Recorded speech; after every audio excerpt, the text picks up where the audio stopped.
Josh here. Nope. Well, okay, Pastor Josh. Do you know what today is? Sure I do. It's Sunday!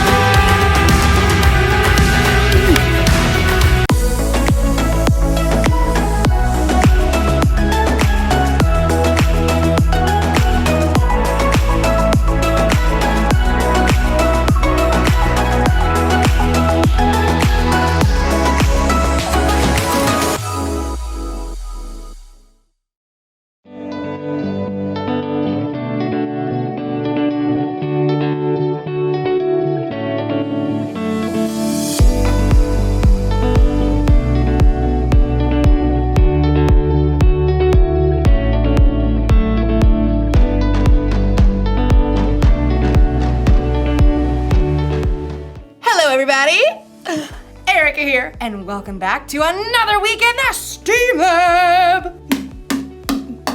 Whenever you're learning new things, experimenting, inventing, or anything else one might do in a lab, you need to make sure you have faith.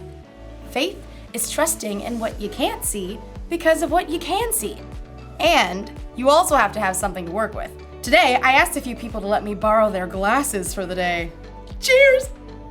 Just kidding. Eyeglasses, not water glasses. I see you. Okay, these are reading glasses. They're supposed to help you see things better close up. Let's see. Oh, wow. Yep. They really work. I see things a lot more clearly. It's like focused. Blurry. Focus! Blurry. But look what happens when I put on these glasses. They're for someone who is really farsighted. Whoa! I can't see anything. I can't see anything. It's like blurry. Focus. Blurry. Focused. Isn't that wild? There are a lot of different kinds of glasses. And the reason is because there are a lot of different kinds of people. Not everyone sees the same way. And today's story is about when a guy named Paul met some people who saw things a little bit differently than he did. Go see for yourself. You see what I did there? Okay. Meanwhile, I've got some more glasses to try on. Whoa. These are X-ray glasses. I can see my bones! Just kidding. Seriously though, when did I get that freckle?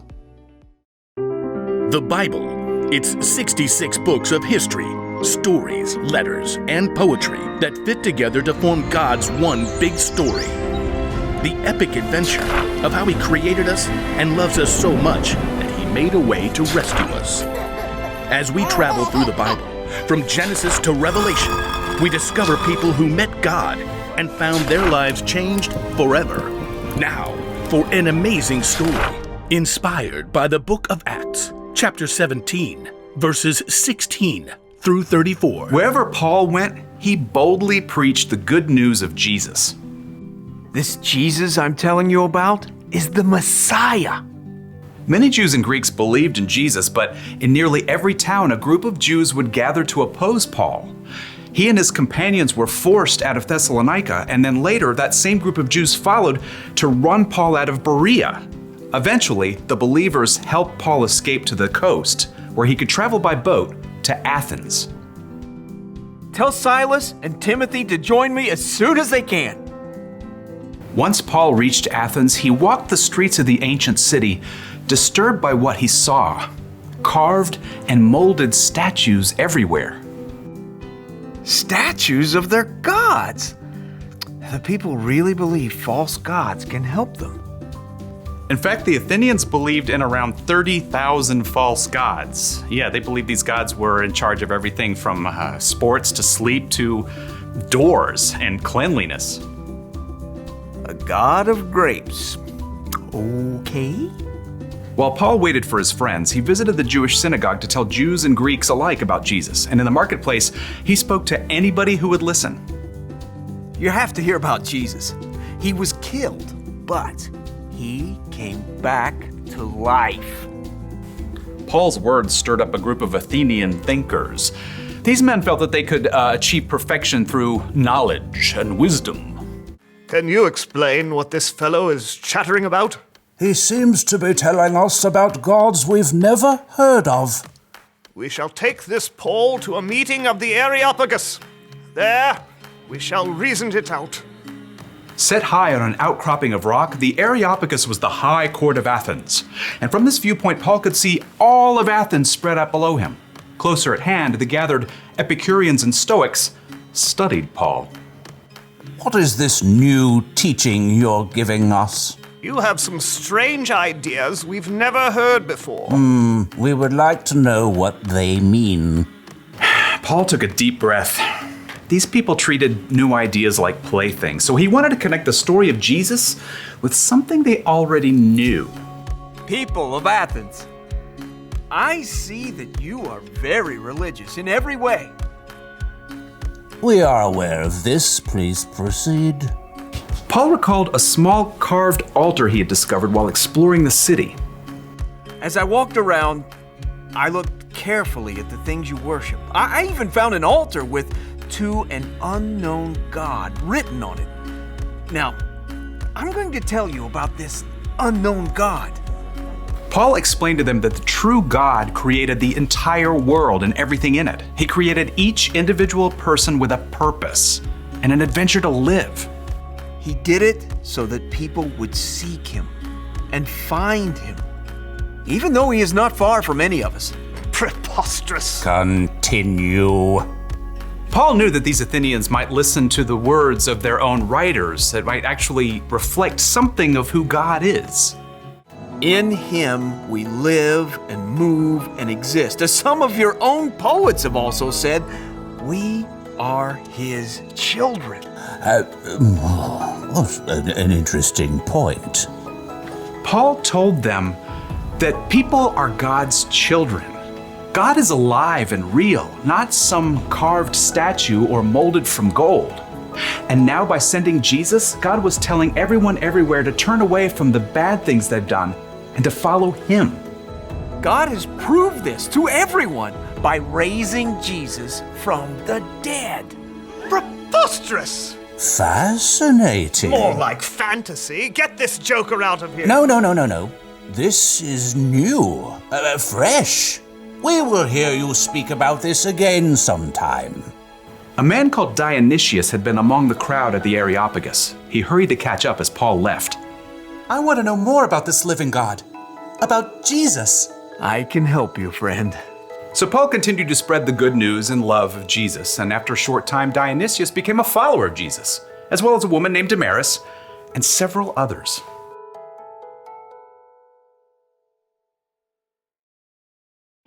I know it's a banana, but it just looks like a blurry yellow blob. Whoa! It's hard to focus when you can't see clearly, but I think it's important to try and see things from another person's point of view, like Paul and the people in Athens.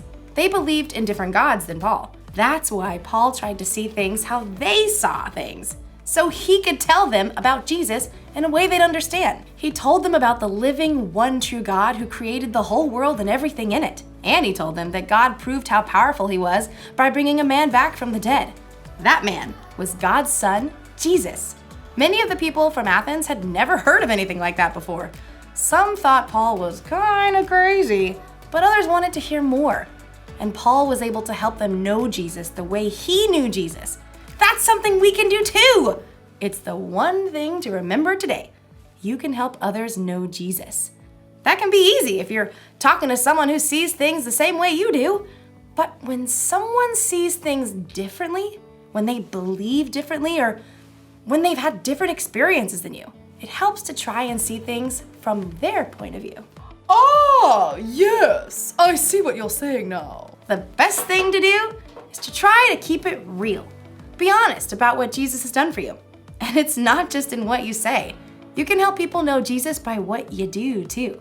When you treat people with love, respect, and kindness, they can see the love of Jesus through you.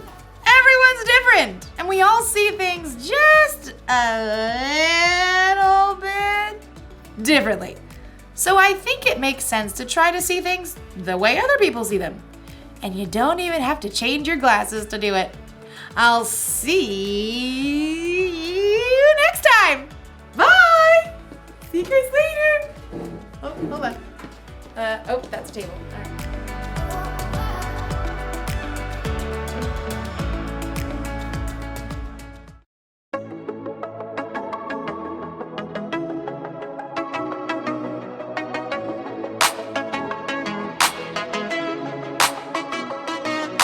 Sometimes the road ahead can be so rough. You are the reason why I don't give up. 'Cause even when it's hard to see, I still believe. So I'm gonna trust your love no matter what. Gonna live my life for you, live my life for you. Whenever I'm walking, talking, and everything I say and do. Gonna live my life for you, live my life for you. Wherever I'm going, you are going with me too. Gonna live my life for you, Gonna live my life for you, Sometimes the road ahead can be so rough. You are the reason why I don't give up. 'Cause even when it's hard to see, I still believe. So I'm gonna trust your love no matter what. Gonna live my life for you, live my life for you. Whenever I'm walking, talking, and everything I say and do.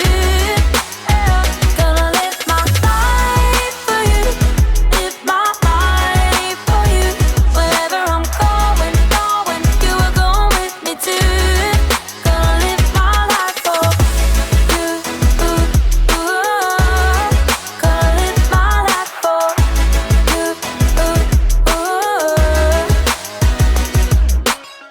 When I'm weak, I know you're strong. Won't be afraid, you'll be right here through it all. When I'm weak, I know you're strong. Won't be afraid, you'll be right here through it all. Gonna live my life for you, live my life for you. Wherever I'm walking, talking, and everything I say and do. Gonna live my life for you, live my life for you. Whenever I'm walking, talking, and everything I say and do. Gonna live my life for you, live my life for you. Wherever I'm going, you are going with me too. Gonna live my life for you, Gonna live my life for you, Gonna live my life for you, Gonna live my life for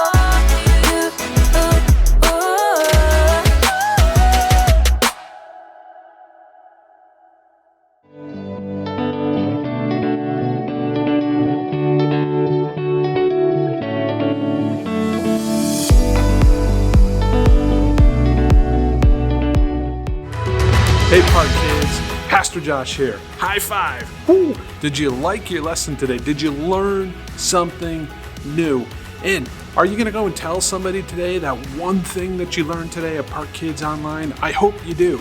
And when you do, tell that person that you love them and that you appreciate them. Hey, did you have a really great week this week? The weather was kind of weird, wasn't it? One day it was really hot, like you could go to the beach, and then the next day it was really windy, and then the next day it was raining really hard. It was kind of crazy. And you know, we have some weeks where it's kind of crazy, but there's one thing that we can rely on, and that is that God loves you. That's right. I hope you remember that God loves you. We miss you. We can't wait to get back together at Park Kids.